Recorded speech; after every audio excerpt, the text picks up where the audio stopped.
Պարոն Փաշինյան, Սամվել Կարապետյանի շուրջ ընթացող իրադարձությունները ինչու սկսեց, այսպես ասենք, արշավ բռնեցին այն հայտարարությունից հետո, որ արեց Կարապետյանը եկեղեցու մասին սկսվեց այդ ամբողջ այդ ամենը։ Այդ հայտարարությունը եկեղեցու մասին չէր, այդ հայտարարությունը Հայաստանի Հանրապետության մասին էր եւ փորձ էր արվում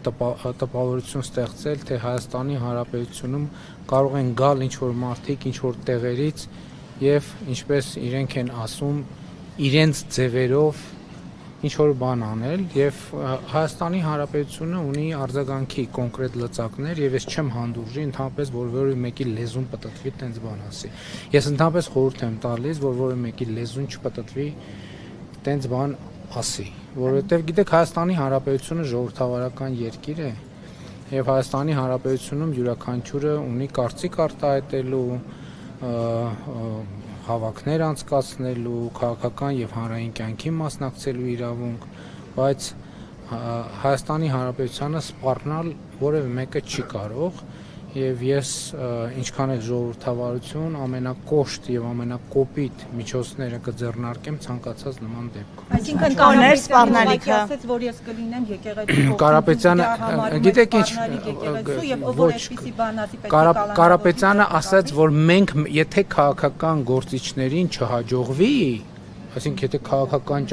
մենք մեր ձևերով կմասնակցենք կամ կմիջամտնենք եւ այլն եւ այդպես շարունակ։ Դա արժանացել է եւ արժանանալու է կոնկրետ համարժեք գնահատականի։ Ընդհանրապես ես ձեզ մի բան ասեմ, որ Հայաստանի Հանրապետության ժողովուրդն էլ ինչ այլոց մեզ մեղադրում է եւ մարզային այցերում էլ այդ մեղադրանքը հաճախ են նշում։ Մեր երկրում ցավոք շատերը կամ ոմանք ժողովրդավարությունը փորձում են նույնացնել թուլության հետ։ Ես ասում եմ նրանք ովքեր կփորձեն կամ կշփոթվեն ժողովրդավարությունը թուլության հետ շփոթել, պետության համը կմնա նրանց բերաններում։ Այսինքն ով որ ասի, որ կանգնել են եկեղեցու կողմնում ճակատագրին է արժանանալու։ Ով որ ասի, որ եթե քաղաքական գործիչները եւ ճանապարհները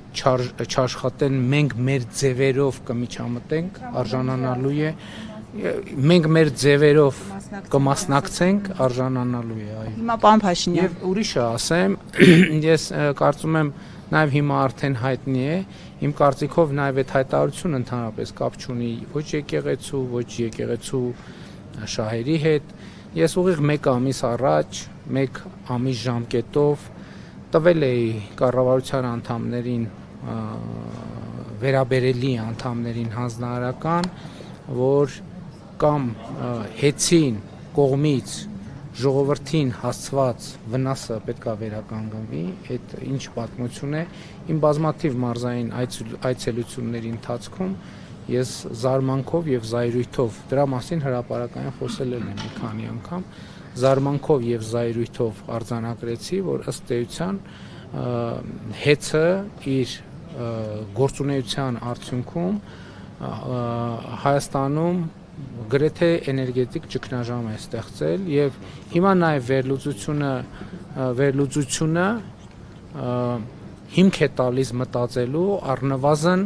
թույլ չի տալիս հրաժարվել այդ մտքից, որ այդ ամեն ինչը արվել է եւ արվում է Հայաստանում ներքին հանրային դժգոհություն գեներացնելու համար։ Բայց ես տվել էի հանձնարարական, որ մի ամսվա ընթացքում կամ պետք է հստակ ժողովրդին հասցրած վնասը վերականգնելու մեխանիզմներ դրվեն կամ հեծը պետք է ազգայնացվի, այսինքն պետականացվի։ Իմ հանձնարարականի օրը լրանում է հունիսի 21-ին եւ ես այդ ակտիվացումը ուղիղ կապում եմ իմ այդ հանձնարարականի, իմ այդ որոշման, որովհետեւ կառավարության անդամները սկսել էին աշխատել, հեծին հստակ ուղերձ տվել էին, որ տեսեք, եկեք կամ հստակ հաշվարկում ենք ժողովրդին ինչ վնաս եք հասցրել, ոչ միայն ժողովրդին, պետական եւ մասնավոր կազմակերպություններին, որովհետեւ որ գյուղ գնում եմ, որ համայնք գնում եմ, որ մարզ գնում եմ, մարդիկ համատարած ինձ առաջ ուղիղ հարց են դնում, ասում են հոսանք անջատվել է, մի հատ լվացքի մեքենա ունեինք վառվել է, մի հատ սառնան էինք առել վառվել է, հեռուստացություն էինք վառվել է, ով է դրա պատասխանը տալու։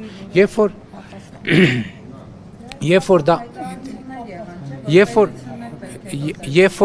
որ դա 1 դեպք է, 2 դեպք է, 3 դեպք է, դա ուրիշ իրավիճակ է։ Ես Լոռու մարզում այց եմ կատարել, Լոռու մարզի իմ այցի ժամանակ ես ուր մտել եմ, հոսանք չի եղել։ Ուր մտել եմ կամ եղել է, անջատվել է։ Դպրոց կլինի, մանկապարտեզ կլինի, հյուրանոց կլինի, մասնավոր հիմնարկ կլինի, համայնքային հիմնարկ կլինի։ Սա անհանդուրժելի վիճակ է եւ ասում եմ, եկեղեցին տվյալ դեպքում հեցի շուտով նախկին սեփականատերերի համար ընդամենը ծխած ածկույթ է։ Ներողություն, բայց պայմանը արդեն խախտում ենք, էլի։ Ենթադրում եմ, որ ոչ, իրենն է։ Պարոն Փաշինյան, հիմա Սամվել Կարապետյանը 3 հայտարարեց, որ թքած ունի հեծի հետ կապված գործընթացների վրա, այսինքն դուք բիզնես ես գործունեությամբ դադարեցման կամ ազգայնացման անվան տակ չեք կարող իր մտադրություններից նրան հետ պահել, այսինքն ինչ եք անելու Սամվել Կարապետյանի հետ, քրեական գործեր են հարուցվելու, ներդրումները ամբողջ այն տարիներում, որ ինքը իրականացրել է Հայաստանում, դրանք բոլորը ազգայնացվելու են, ինչ գործողություններ եք անելու Սամվել Կարապետյանի հետ եւ ինչպես եք վեհապարի հետ կապված գործընթացները իրագործելու ձեր ուզած սցենարով դուք ուզում եք հեռացնել նրան բեհարանից։ Հայաստանի Հանրապետությունում կա իրավակարգ եւ այդ իրավակարգի շրջանակներում կարծում եմ ամենաարագ եւ արդյունավետ գործելու տեղը ազգային ժողովն է, կարծում եմ մեր մասնագետները քննարկում են արդեն ազգային ժողովի քաղաքացիական պայմանագիր խմբակցությունը եւ ազգային ժողովում արդեն կա նախագիծ, օրենքի նախագիծ, որտեղ ձեր բոլոր հարցերի պատասխանը տրվում է հեծը ազգայնացնելու մասին օրենքի նախագիծ եւ կից օրենքներում կամ օրենքում փոփոխություններ կատարելու նախագիծ ամեն ինչ տեղի կունենա օրենքով։ Քրեական վարույթները դրա հետ այս տրամաբանության կապ չունեն, կապ կստեղծվի թե չէ, այդ արդեն ուրիշ խնդիր է, բայց բում process-ը, հա? Ինչ մտադրություն։ Որ ինքը մասնակցելու է այս գործընթացներին իր ձևով, այսինքն ինքը յետ չի կազմել, իր ձևով, տեսեք, իր ձևով ես ասում եմ, այդպես ասած, Հայաստանի Հանրապետությունում քաղաքական գործունեություն կարող է ծավալել յուրաքանչյուր անձ, բայց երբ որ մի կողմ է դրվում քաղաքական գործունեությունը, մյուս կողմում դրվում է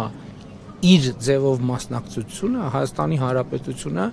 կկասեցնի ցանկացածի իր ձևով որևէ հարց լուծելը։ Իր ձևով վառելով աղոթելն է իր ձևը։ Շատ լավ, ես կարծում եմ քննչական մարմինները կտան համապատասխան գնահատականներ, իսկ մոմ վառելու հետ կապված կարծում եմ կարող է իր ձևով հարցերը լուծելու մասին հայտարարություն անողը կարող է այդ մասին ցուցմունքներ տալ, բացատրություններ տալ, փորձաքննություններ ներկայացնել, այդ ժամանակ կպարզվի։ Աշխարհաքաղաքական հետք տեսնում եք այս ամենի մեջ։ Ընդհանրապես գիտեք ինչ, աշխարհաքաղաքականությունը շատ բարդ բան է, ամեն ինչի մեջ էլ աշխարհաքաղաքական հետք կարելի է տեսնել, նայած ինչքան նայես, նայած ինչքան հեռավորությունից եւ ինչքան մոտիկից նայի։ Խնդրեմ ձեր հարցը։ Եկեք, խնդրում եմ, եկեք պահենք պայմանը, որովհետեւ հա մյուս գործընկերների իրավունքները բան չանենք, որ արագ շարժվենք, ես էլ փորձեմ